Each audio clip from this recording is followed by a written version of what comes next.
Jika hanya ribuan tentara sihir yang menyerang, mereka dapat menggunakan kekuatan tirani mereka untuk melenyapkan hanya kekuatan tentara sihir dan tanda yang mereka tinggalkan. Tetapi ratusan ribu tentara dewa menyerang dan membunuh mereka bersama, ditambah dengan dua anjing tua dari ras manusia yang berkelahi. Bagaimana Zhu Jiuyin dan Gonggong bisa begitu peduli? Tanda seru. Apalagi dalam menghadapi dua kaisar besar dan sesepuh umat manusia, Zhu Jiuyin dan Gonggong hanya bisa bersembunyi. Bagaimanapun, dengan kekuatan mereka untuk melawan, sejujurnya, tidak masalah jika Feng Nianwu bertarung dengan berdiri di tempat. Tetapi mereka baik-baik saja. Tetapi jika Feng Nianwu ceroboh, mereka akan dikejutkan oleh kekuatan mereka. Itu juga akan menyebabkan hukuman dari surga. Dan jika ditentang oleh Dao Wei, jika kekuatan kedua kaisar pecah dengan jurus pamungkas, mereka tidak bisa dikalahkan dengan sia-sia. Disakiti atau tidak adalah satu hal, terutama karena kedua nenek moyang penyihir tidak pernah mengalami kemarahan ini, tidak pernah kehilangan orang ini. Sudah lama sekali sejak Zhu Jiuyin marah seperti ini, dan dia juga bertarung melawan pembangkit tenaga listrik antara langit dan bumi, bertarung satu sama lain, dan bahkan bertarung melawan para dewa. Saya telah kalah dan menang, tetapi kerugian semacam itu benar-benar kerugian yang nyata, dan Anda harus menerima jika Anda menolak. Tapi perlakukan umat manusia, dia 10.000 tidak mau menerimanya. Mereka baik-baik saja ketika dipukuli, tapi mereka takut lawan mereka akan terluka. Di bawah kontrak surga, tidak ada alasan untuk mengatakannya. Namun, saat kedua penyihir leluhur itu mengelak tak tertandingi, mereka melihat seekor gagak emas mengaum, bergema dari segala arah. Hah! Tanda seru. Tanda seru. Pada saat itu, saya melihat gagak emas mengambil sayapnya, dan lingkaran gagak emas yang bersinar bergegas keluar dari kuil penyelidikan, saat sayapnya menyapu, menghancurkan ratusan ribu dewa. Kontrak surga. Tanda seru. Kedua penyihir leluhur tidak bisa menyentuhmu. Yang mulia membunuhmu, dan itu tidak ada bedanya dengan menghancurkan semut. Ledakan. Tanda seru. Tanda seru. Golden Crow silang berteriak, dan tiba-tiba membuka mulutnya, hanya untuk melihat cahaya api yang memancar yang langsung menyebabkan langit terbakar.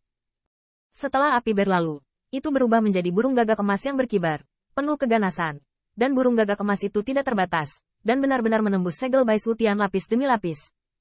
Engah. Bai Guanxing memuntahkan darah dan terbang terbalik, membuat Wen Tiangwan cemas. Tuan Bai. Junior. Biarkan aku pergi. Kita bisa membantu Tuan Bai. Namun, Bai Guanxing sangat tenang dari awal sampai akhir. Diam-diam menghapus noda darah dari sudut mulutnya, dan mata birunya yang sedingin es bersinar. Kedua tetua tidak perlu membantuku, hentikan saja kedua nenek moyang penyihir. Adapun klan Kaisar Ke. Suara Bai Guanxing berhenti tiba-tiba, dan dua murid iblis Jinmu silang galak. Anak Bai Ze, kau tidak bisa melindungi langit bulan iblis. Lihatlah dirimu sekarang, bahkan Kaisar belum menerobos. Lihat klan Kaisar Ke ini lagi, mana yang tidak bergantung pada kontrak surga untuk menjadi seperti kura-kura berkepala? Pikirkan dengan jernih. Jika kamu memohon padaku, mungkin janji yang baru saja kamu buat akan tetap dihitung.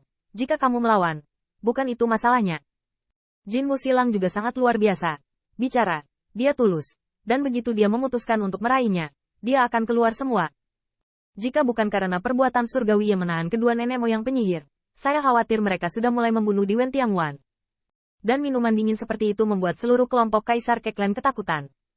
Pembicaraan barusan. Jika negosiasi selesai, semua janji yang diberikan oleh pengadilan iblis kuno akan menjadi kenyataan. Dan sekarang pertempuran itu terjadi, dan Jinmu silang bahkan lebih merampok.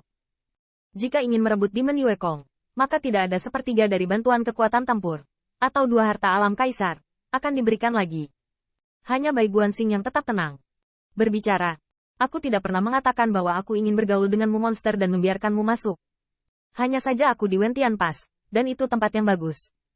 Pada saat yang sama, Ke Tiangxuan, yang bersembunyi di tengah kerumunan, memandangi saudaranya dan mengertakkan gigi. Saudara. Ke Tianshu mengangkat matanya dengan marah, seolah-olah dia telah membuat keputusan besar, tiba-tiba mengangkat telapak tangannya, hanya untuk melihat tanda yang dipadatkan oleh kata Wen Tian di telapak tangannya, membangkitkan langit-langit. Wen Tian Guan Heling. Semua tentara didorong oleh Tuan Bai. Tidak ada pelanggaran. Ledakan. Tanda seru. Tanda seru. Perintah Wen Tian di tangan Ke Tianshu adalah kumpulan kekuatan tertinggi di Wen Tian Pass, dan perintah umum Qin Yichen harus berada di bawahnya. Dengan desakan Wen Tianling, dia dapat mendominasi semua pasukan di Wen Tian Pass, dan semua melarang gerakan pembunuh. Kekuatan semacam ini hanya bisa dipegang teguh oleh nenek moyang klan Nike. Meskipun mereka memuja Bai Guanxing sebagai tamu mereka tidak pernah memberikannya kepada Tianling. Awalnya, klan Kaisar Ke masih mempertimbangkan, dengan promosi putra Bai Ze, apakah mereka juga harus meminta otoritas tertinggi Tiangwan.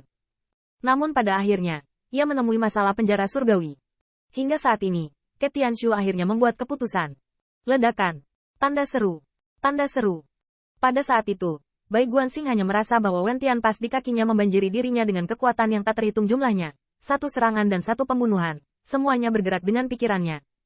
Masuki pertempuran. Dengan teriakan nyaring, puluhan juta pasukan dikirim. Saya melihat pasukan puluhan juta, tersebar di seluruh langit. Dan untuk setiap 100.000 prajurit Dewa Klan Kaisar Ke dan Jenderal, ada ribuan suku manusia yang saling menemani. Formasi pertempuran klan Zun Emperor Ke tersebar ratusan arah, berubah menjadi ratusan formasi pertempuran cahaya ilahi yang berderap, jatuh ke setiap penghalang Xiongguan dan sejenisnya. Ledakan. Tanda seru. Tanda seru. Selama bertahun-tahun, transformasi Bai Guanxing untuk Wen Tianguan akhirnya berguna. Kekuatan agung dan tak terbatas itu melonjak ke dalam tubuhnya. Bahkan Qin Yichan melihat sekeliling, dan melihat bahwa setiap penghalang di Wen Tianpas berubah menjadi langit penuh bintang. Sementara Bai Guanxing berdiri di tengah, bintang paling bersinar.